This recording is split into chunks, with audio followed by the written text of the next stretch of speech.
I have no intention of getting old in Britain because there is so much lacking for the elderly.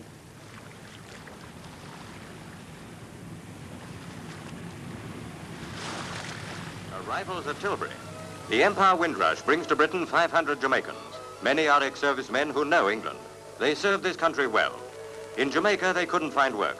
Discouraged but full of hope, they sailed for Britain.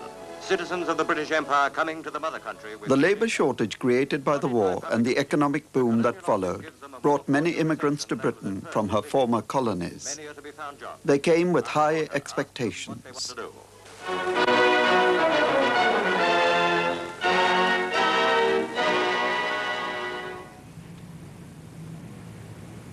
The mother country promised much. The immigrants were prepared to work hard in low-paid and menial jobs. But few at that time had thought about old age in a new country. I came to Britain because we are of opinion that Britain was the most liberal, free country in the Western world. And we regarded this country euphemistically as our home country. In my country, old age is no problem because we're a communal people. You live with your children, and if they're old enough, you live with your grandchildren. And as you know that we have got the extended family, I'll always have relatives who will always look after me, or me to look after them, and so on.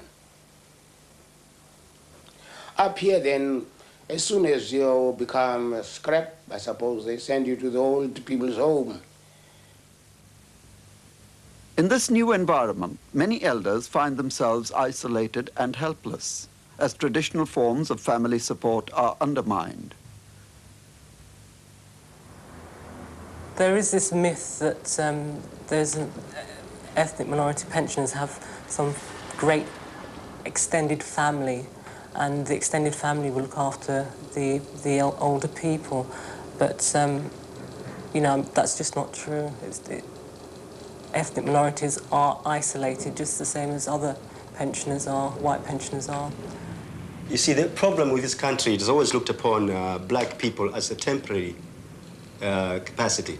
They're coming here to work, they'll retire and they'll go back home to Jamaica, to Pakistan, etc.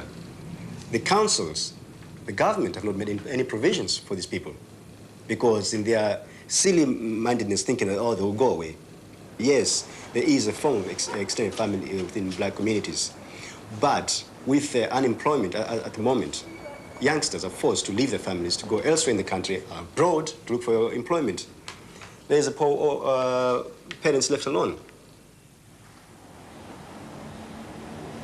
There's a growing number of black elderly living alone, often in rundown accommodation, though the myth that they are looked after by their kith and kin is still the basis of local authority policy.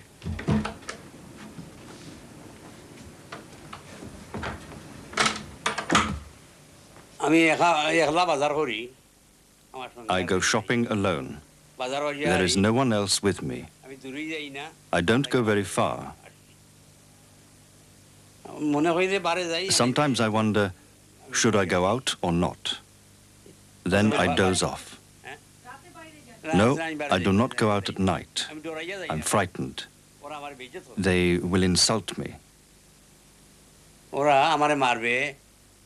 abuse me, demand cigarettes from me. That is why I am afraid to go out. I never go out after 8. Pensioners don't realise what services there are for them. Ethnic minority pensioners especially, because everything is written in English, generally.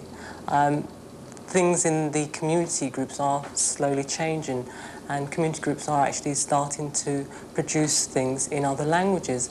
The GLC has done a great deal of work on translation, but on the whole, it's just not, there's nothing for non-English speaking pensioners, so they don't know what is there for them.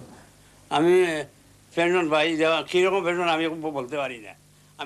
get a pension, but what sort I couldn't tell you. Whether I'm paid what I'm entitled to and how, I don't really know. I just accept what they give me. That's all I want. Local authorities like Camden have only just begun to gather information about these elders, whose growing numbers will require a rethinking and restructuring of many of the services that the council provides. There is about 600 to 700 black and ethnic elderly within this borough, coming from the various communities, and about 300 of them are over 75. And we all know that when you get to the age of about over 75, 80 and 85, the dependency levels increase. You need people to prepare food for you. You have no recreational facilities available to you. You find it difficult to get out of your own house.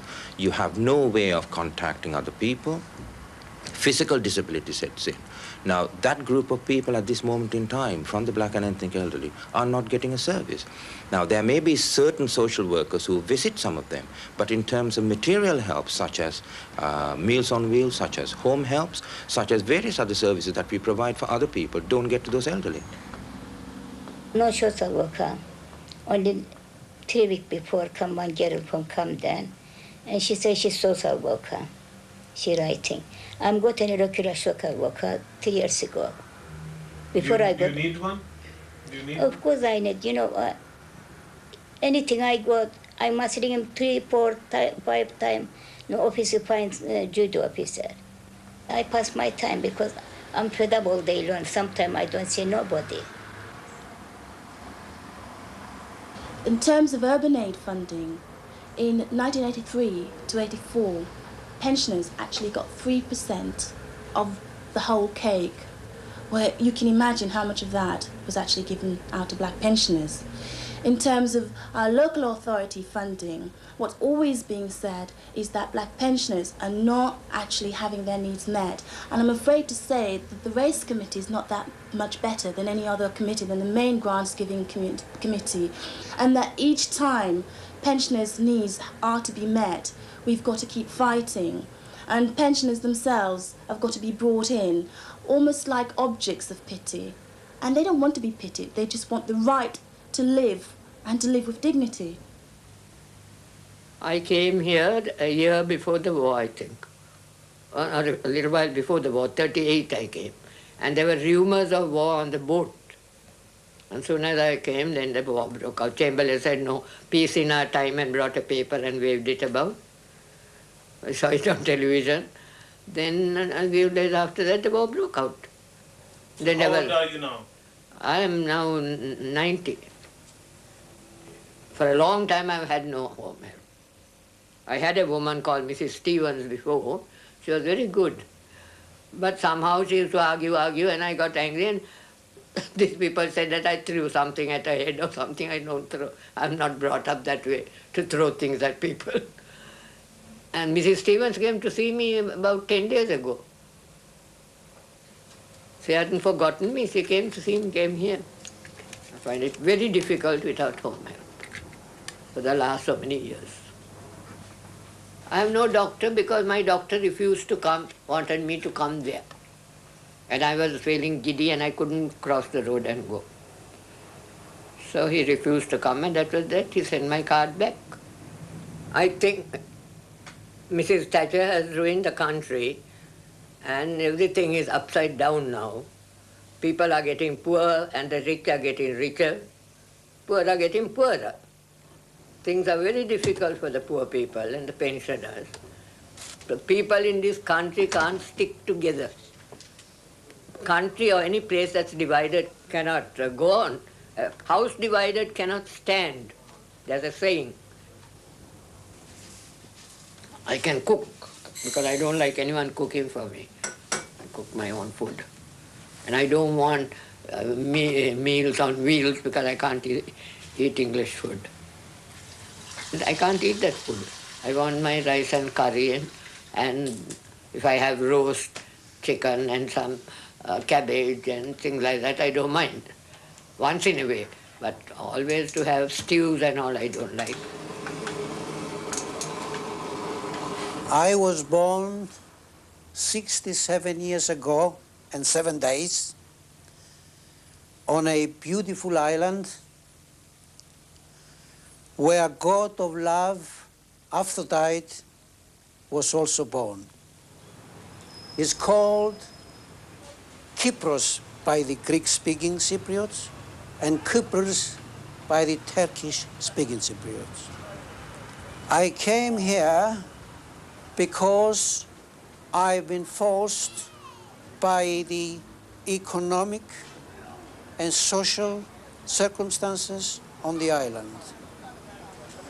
For the last 21 years, I moved in London, in Islington, as a coffee proprietor, a restaurant. I could see the elderly people. They had no money to buy food. They were complaining all the time, always for money. The money is not enough. And indeed, I could see myself that people haven't got the money to live. After they gave all their youth and strength to the nation, they are entitled to a comfortable retirement and security. Not condemnation to poverty and humiliation. And while many of them were suffering from severe cold, bronchitis, malnutrition disease, thousands of tons of food have been deliberately destroyed by the common market commissioners in order to reduce supply and retain high prices that our pensioners cannot afford to pay. So now I had the opportunity to join with them and organize this organization now in Clerkenwell, unite every one of them, and fight for social justice. This country, it is a flourishing country. But why is it that our pensioners are gradually becoming the starving children of this very wealthy mother? I came here in May 1953, and I got a housekeeping job. I worked in that for a number of years. Then I did some waitress work after that, and I finished up like being a waitress. When we came over here to England first, there was signs saying no Irish need apply or no blacks. But that's a long time ago. You never see it nowadays. I think really there should be a centre for the old Irish people now. You know, the pensioners and that, attached to the Irish Centre. Because they don't get around very much, some of them. And they don't go to all those other clubs.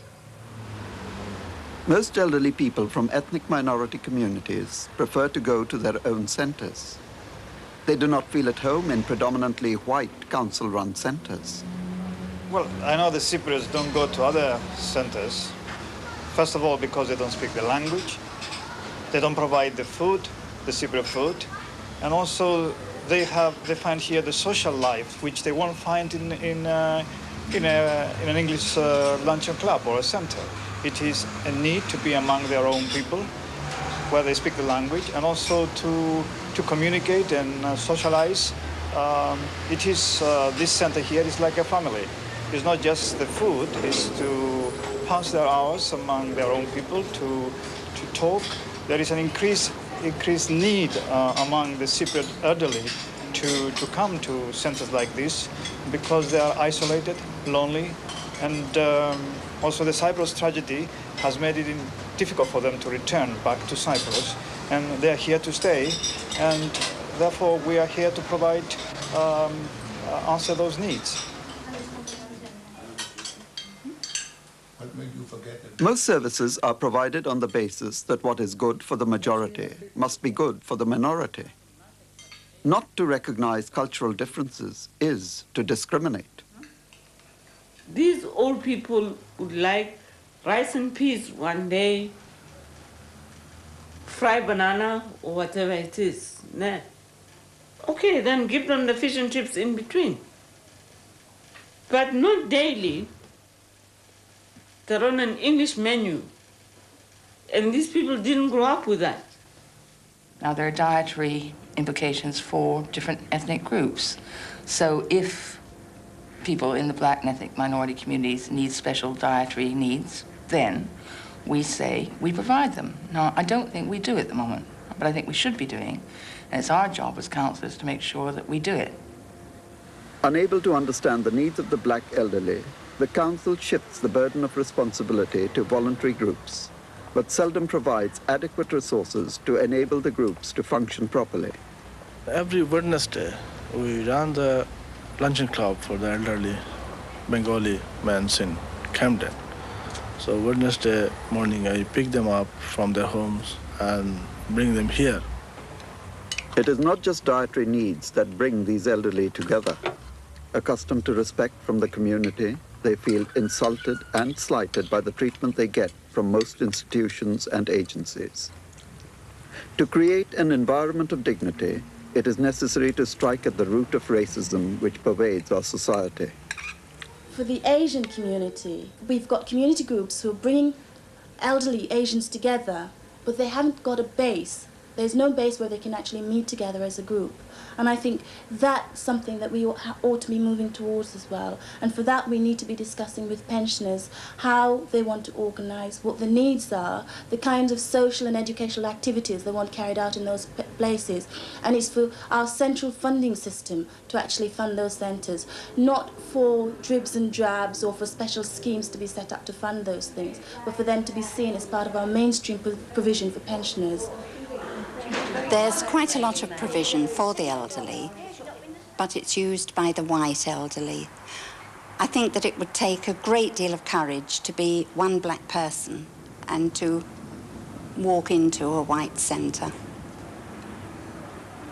When you go to their group centre, you seem to get lost. You're lost, absolutely lost. You as a black person there, you're lost, and they don't take much notice of you. So we decided to have our own group. And now, ladies and gentlemen, I'm going to call on Mr. Smithy to give you a number or two. Hey!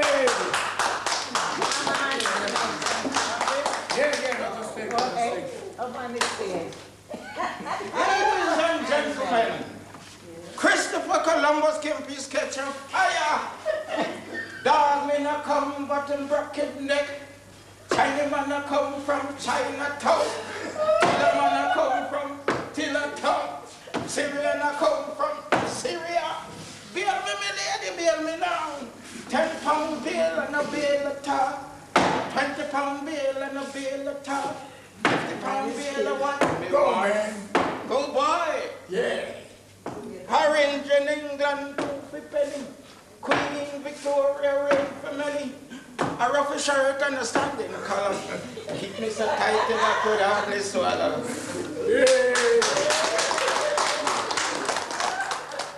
Our only problem now with our group is not having our own place. See, we haven't got a center of our own. We are like squatters. Where we go to Tuesdays, we go to Queen's Crescent, where we got a little space where we sit down and play games there and talk, have a cup of tea till 4 o'clock and we go home. And then Wednesday we go to Boundary Road. There too we have a little square sheltered off from the other people, but we have no privacy at all. Elderly people do not often come forward with their problems, and when they do, they are all too easy to ignore. Anne Telemark's experience with the Afro-Caribbean elderly shows that a more outgoing and positive approach can reveal the very real needs that exist within the community. The group started on the 14th of September 1983. So this more or less is the first real Afro-Caribbean group that Camden has ever had. Some of them are terribly isolated. There's a lady who hadn't been out for 5 years, so therefore there was a great need for it. I mean, even now, there are people who are rehoused in appalling conditions. They are physically handicapped and everything. And, you know, they don't know where to turn, who to go to. And because of that, they suffer. Coming along here at Boundary Road, we felt almost happy because of the same age group, you almost speak the same language. And then we get to meet other people from other islands or even other countries. I mean, colored people, old people. And we could talk and have things in common. And to them, here is home. But it's home with so many things attached to it.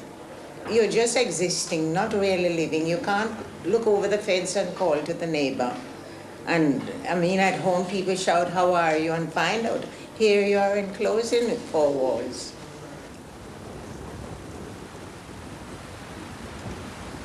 Old people, they must have something which they are familiar with and they are used to. That is the reason why we must have separate provisions for the elderly, especially the elderly. For young people, I will say maybe they can mix, they can work and mix with the other young people gradually. But for old people, I do feel that they must have a separate provision. A whole range of issues concern the black elderly. Low pensions, bad housing, health and racism. Low paid while working, many experience poverty in retirement. Single women in particular have hardly any security at all and are further isolated by lack of provisions.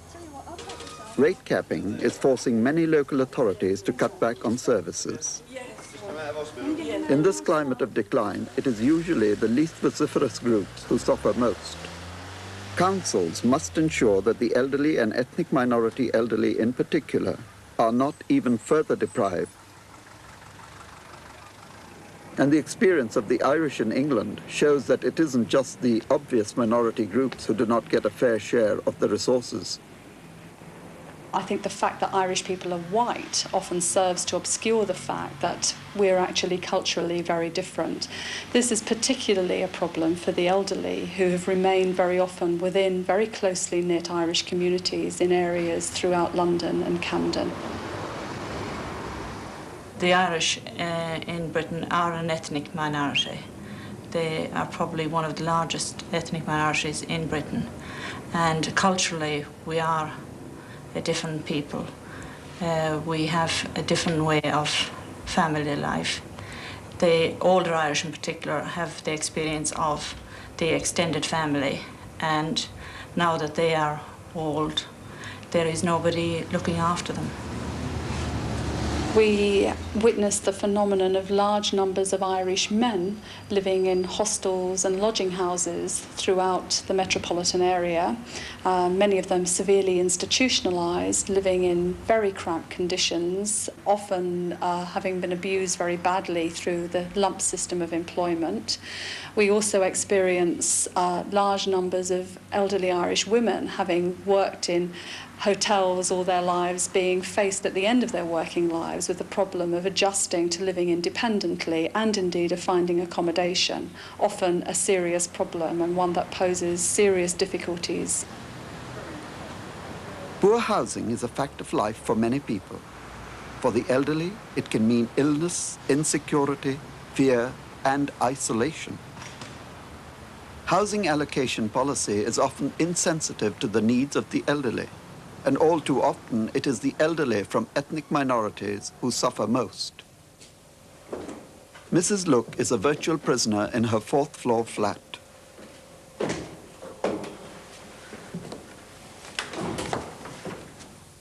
We've lived here for 5 years. We have applied for a transfer, but we've heard nothing. It's very difficult. Every time I take my mother to the doctors, I have to carry her up and down the stairs. There's no lift,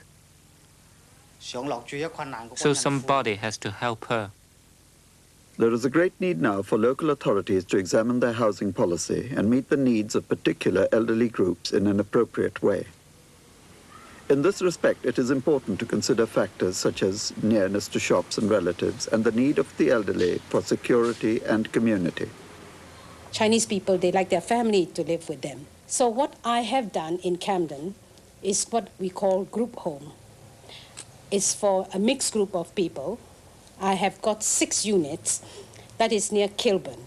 And this is with the social services, adult care. We have set up this program. And it's for 2 elderly men, 1 middle-aged woman, a couple with a baby, and a single parent with 2 children. And we have 1 support tenant to look after them. It's better living here than where I was before. There were no Chinese people. Here, there are. It's very good to have a garden. I can do gardening and play with the children.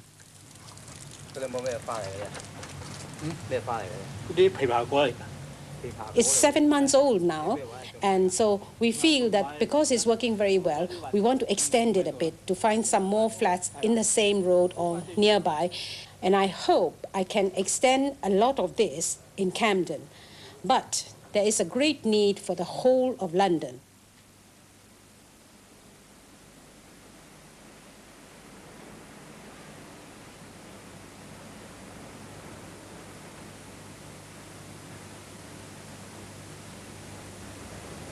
Who are they?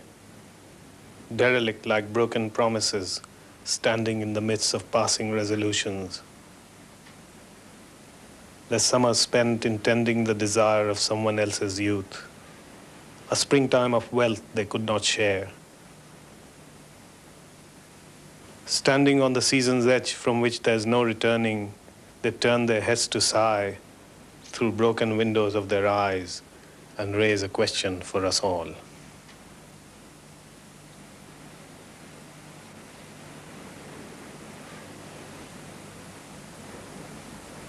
Decaying housing, low pensions, increasing gas and electricity charges, cuts in benefits are all contributing to the misery of old people and eroding the quality of their lives. Decades of neglect has led to anger. Many elderly people, both black and white, are beginning to realize their power and are determined to break out of the silence and powerlessness which is being imposed upon them by an insensitive government. We are 10 million pensioners in this country now. And a united force of 10 million pensioners can create an avalanche and shake this parliament. Make them understand that we are here, and as long as we are here, we are entitled to a decent living. See yourselves as human beings, all God's creation. And as such, we are entitled to an equal share. But you won't get it by sitting on the fence. And make no mistake, unity is strength. I thank you. At the moment, I believe 20% of people over the country as a whole are old age pensioners. Only 3% of black and ethnic minority people are over 65. But 20% of Afro-Caribbeans and 13% of Asians are over 45. And by the time, in 10 years' time, they are going to be 20%. They will reflect the population as a whole. Jeopardy means danger or risk. And what I'm trying to say in that book is that elderly people from the ethnic minorities are in 3 kinds of danger. They are in danger because they are old, and our society is an ageist society. Old people really don't get a fair crack of the whip in a lot of different ways. They're in danger because they belong to an ethnic minority group with all the racism and prejudice and misunderstanding and so on, which goes with that, regardless of age. And they're in danger because they simply cannot make use of services as they're provided to old people in this country. At the moment, the authorities have still got time to do something about the number of pensioners that are getting older from the ethnic minorities. But if they leave it the way they have done in the past, in another 15 years' time, the problem is going to be so great that there will be a crisis then, and it will be too late to do anything about it. And now I am giving you a bit of my harmonica. Who's going to dance? You like it or you don't like it? Yeah, let's hear it.